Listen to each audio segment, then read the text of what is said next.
Kayo ba ay nag-iipon at nag-iimbak ng pera sa alkansya? Baka panahon ang para basagin ang inyong piggy bank dahil may mga lumang perang hindi na pwede magamit o kaya baka may pera kayong nasira na. Ano ba ang dapat gawin dito at ano-ano nga ba yung perang hindi na pwede? Pakakasama natin sa ating serbisyo ngayon si BSP Mindanao Regional Office Head of Regional Economic Affairs Staff Zarina Aligsaw. At pwede rin po kayong sumali sa aming talakayan, i-post ang inyong mga tanong o komento sa aming Facebook Live. Magandang hapon po, Ma'am Zarina. Hello, good afternoon. Una po muna itong binanggit natin tungkol doon sa pamimili ng lumang pera o kaya yung mga nasira na ito po ay bahagi ng inyong Piso Caravan. Pakikwento po sa amin ano yung programa na yan. Okay. Ang Piso Caravan ay isang inisyatibo ng Bangko Sentral ng Pilipinas o ng BSP upang palawigin ang pagpapatupad ng BSP Coin Recirculation Program at ng BSP Clean Note and Coin Policy. So ito po ang pinaka-main objective nito is to withdraw unfit coins like nasa ating as shown on the screen, unfit mutilated banknotes and coins into a physical cash or to be credited sa ating electronic wallet.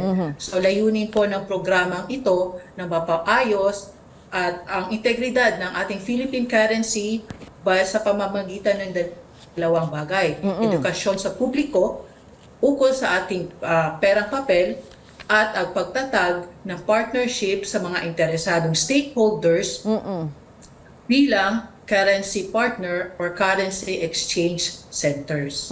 Ma'am, so yung ulahin lang po muna natin bago yung mismong pagpapalit ng mga pera or pag-aayos nyo, pagkuha nyo, yung sinabi nyo sa electronic wallets or mga cash. Yung pinakita natin kanina, ano po ba yung mga lumang pera na hindi na po tinatanggap? Yung nasa picture natin, ano po ba yan? Ito na yung sa picture natin, ang classification po nito, itong mga mutilated o unfit. Pag sinabi natin ang banknote ay unfit na, ito yung lupaypay, soiled, limp, may mga severe na folding, yung hindi na siya pwedeng gamitin. Kaya nga ang tawag doon is unfit for circulation. Ang mutilated naman, gaya ng mga isa-sample natin, may fold na bawasan na ang laki or hindi na siya kumpleto yung banknote. Ang tawag dyan ay mutilated. So through Piso Caravan, na we-withdraw natin out of circulation itong mga types of banknote na ito. So kung may mancha na rin, may lukot na, hindi na siya tatagal pa sa pangkaraniwang gamit, hinihikayat po namin ang publiko na ibalik na sa bangko through this Piso Caravan na programa. Yan pong mga sample, halimbawa ayan yung namantsahan o yung iba yung meron dyan yung sinabi, inamag ba or nakagat ng aso daw, ganon. Yung ano po yung pwedeng gawin doon sa mga ganong pera? Yung, kumbaga hindi naman sinasadyang masira. Okay. Kung ganun ang klase, kasi ina-encourage namin na palitan na siya kasi isa sa mga problema natin for use, kasi kapag ganito yung itsura ng banknote natin, nahihirapan na rin tayo ma-detect ang kanyang integrity. So pwede tayong malusutan ng pekeng papel. So for the general public, pwede niyo po yung dalhin sa inyong mga bangko, sa depository bank, or sa Bangko Sentral ng Pilipinas. So one program para to reinforce yung ating pag-withdraw ng mga unfit or mutilated bank, ito na po yung Piso Caravan. Pero tatanggapin niyo po ba yun? Halimbawa nga po nasunog or papalitan po ba yung pera o susuriin niyo muna? Or yun nga, yung parang may punit or nangat-ngat ng aso? Yeah, kapag unfit, pwede po siyang palitan agad. Pero kapag mutilated, yun na yung sinabi mo na meron siyang nabawasan ng laki or ninat-nat ng aso or ng insekto, meron po tayong 3S na requirement. Ang 3S stands for at least 60% yung surface area or 3/5, presence po ng signature or ng naglagda, and of course, yung ating security thread. So yung for the mutilated banknotes, like yung mga nabawasan ng laki niya or napunit na siya, kailangan po ng ating analysis or assessment ng BSP. Okay, yung mga ano po, yung mga luma na talaga na pera, halimbawa yung iba dyan nakalimutan na may mga ako minsan may natago pala akong barya, no, that super luma na, or even the bank notes, pwede pa po ba yun pero kahit na matagal na yung pera? Ang tinatanggap lang po namin na for exchange ay yung mga inisyu ng Bangko Sentral na mga banknote and coins 1995 pataas. So Okay. for reference, meron po tayong tatlong series in circulation.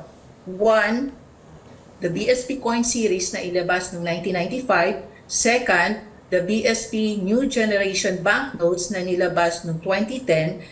And the third, the New Generation Coin Series na nilabas noong 2018. So kung ang pera po ay matagal na, like 1985 pa siya na, nilabas ng BSP, yun po ay demonetized na. So hindi na po yung tinatanggap for the exchange and redemption. Okay, basta yung sinasabi niyo po na mas matanda pa sa 1995 ay hindi na po pwede. Sige, mamaya naman pag-usapan natin yung proseso ng mismong pagpapalit ng pera sa BSP. Kasama pa rin si Zarina Aligsao dito lang sa Newsroom ngayon sa CNN Philippines. Balikan natin ang ating serbisyo ngayon. Tinatalakay natin itong Piso Caravan at iba pang tips kaugnay ng inyong perang nasira. Kasama na rin si BSP Mindanao Regional Office RIAS Head Zarina Aligsao. Ma'am, so itong inyong Piso Caravan po na program, yung mga gustong magsole or magpatingin ng kanilang mga pera, ano po ang dapat nilang gawin? Okay. So, pwede naman nilang dalahin agad directly sa mga bangko, sa kanang depository bank. But right now, mayroon po tayong BSP Caravan. It's nationwide po yung implementation across different key cities in the Philippines. So, for this month, September pa lang hanggang sa December, meron po tayong 12 na naka-flash na po sa screen natin yung schedule. Ito po yung schedule ng ating Piso Caravan. Pag-ugnayan po kayo sa inyong respective local na Bangko Sentral or sa regional offices for the specific areas. Pero as of today, 12 po yung naka-schedule na ilalabas na Piso Caravan. So, dalhin nyo po yung mga 1995 onwards coins ninyo na gusto nyong palitan, yung mga sira-sirang papel na consider nating unfit or mutilated, pwede po ninyo itong dalhin doon at ipagpalit sa booth ng Bangko Sentral ng Pilipinas or yung kanyang Piso Caravan booth. Yung binanggit niyo po kanina, halimbawa kung may diferensya yung banknotes, susuriin niyo po muna yan. Hindi agad-agad na pwede niyong masabi na papalitan niya ng cash or yung sinabi yung isang option yung ilalagay sa e-wallet, ma'am. Yes. Dalawa po kasing pwedeng ipagpalit. Yung isa, yung unfit, so outright po pwedeng papalitan. Pero kapag siya po ay mutilated yung classification, meaning nasira, nabawasan ang laki, nasunog, or inanay, subject pa yan sa verification ng Bangko Sentral. At meron po tayong redemption requirement. As mentioned earlier, ito na yung 60% na surface area, signature, and of course, the security threat. Kaya may mga option pa muna na i-assess muna siya ng Central Bank. Otherwise, yung ating unfit, that could be outright redeemed. Minsan po may mga nag-iipon ng barya.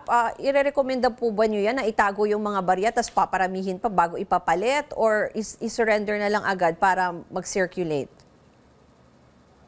Ang isa po namin in-encourage ay gamitin muna para i-circulate. Kasi dito naman sa natin, sa dynamics natin sa economy, meron din talagang sector na heavy on coin use. Meron namang hindi, like sa mall, pwede namang mga digital transaction. Pero meron po tayong sector ng ating sa lipunan na they rely heavily on the coins. So yun ang in-encourage namin, ilabas niyon, ipagpalit sa bangko, dalhin sa Bangko Sentral, then the Bangko Sentral, kung sino yung nangangailangan ng coins, doon namin ibibigay yon. So hindi maging problema para sa inyo yung ipunin nyo pa. Dine-discourage po namin yung pag-imbak ng matagal or even the holding period sa ating mga sa simbahan. Kailangan din outright na ilalabas nila or binibigay nila doon sa establishment na nangangailangan ng points. Hindi po magandang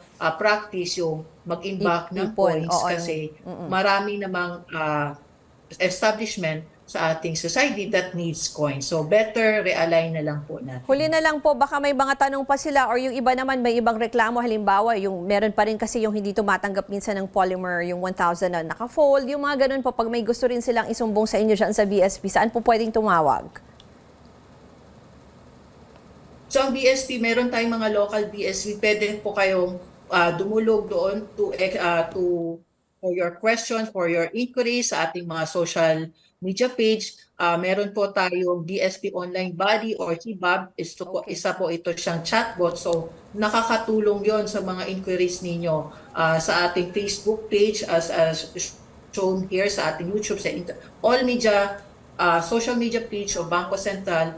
Pwede po kayong ask ng question doon or kung meron kayong local Bangko Sentral regional office or branch sa inyo, pwede po kayo doon tumawag at hanapin ang the Regional Economic Affairs staff. They will be more than willing to help to assist you sa inyong mga inquiries. Maraming pong salamat kay BSP Mindanao Regional Office Rias Head Zarina Aligsao.